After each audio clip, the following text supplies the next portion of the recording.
Priming is everywhere. Any sort of advertisement, whether it be a political campaign or a skincare product, priming shows up in learning and teaching models and also in everyday experiences that prime people for how they react in social situations. The list goes on, but can video games prime prosocial thoughts and behaviors? That is the question I'm going to answer in this video.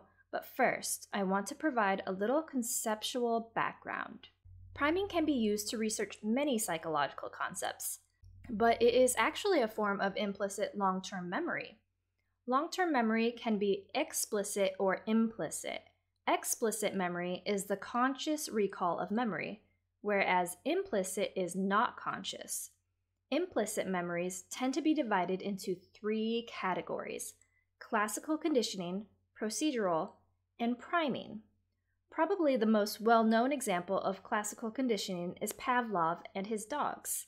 A common example of procedural memory is riding a bike or the controls of a video game. Priming, according to Wikipedia, is a phenomenon whereby exposure to one stimulus influences a response to a subsequent stimulus, without conscious guidance or intention. A real-life example of priming is watching a scary movie before bedtime and then having trouble sleeping afterwards because we are perceiving normal noises as something or someone in our house that's not supposed to be there.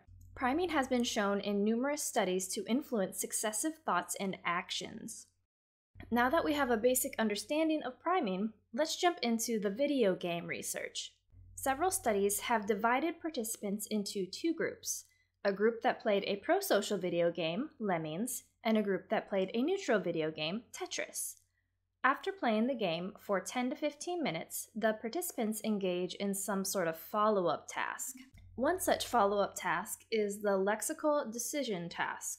In this task, participants sit at a computer and are shown 32 different strings of letters. Of these strings of letters, 16 are non-words, 8 are prosocial words, and 8 are neutral words. The participants are asked to determine if each string of letters was a word or not a word by pressing a key on the keyboard for one or the other. How fast they responded to each string of letters was recorded. The participants that played the prosocial video game responded significantly faster to prosocial words compared to neutral words and non-words. Participants that played a prosocial video game in other similar studies were significantly more likely to engage in a prosocial behavior and demonstrate higher levels of empathy directly afterwards. More research would need to be done on the long-term effects of playing prosocial video games. These outcomes have been shown in other forms of media as well, like music and television.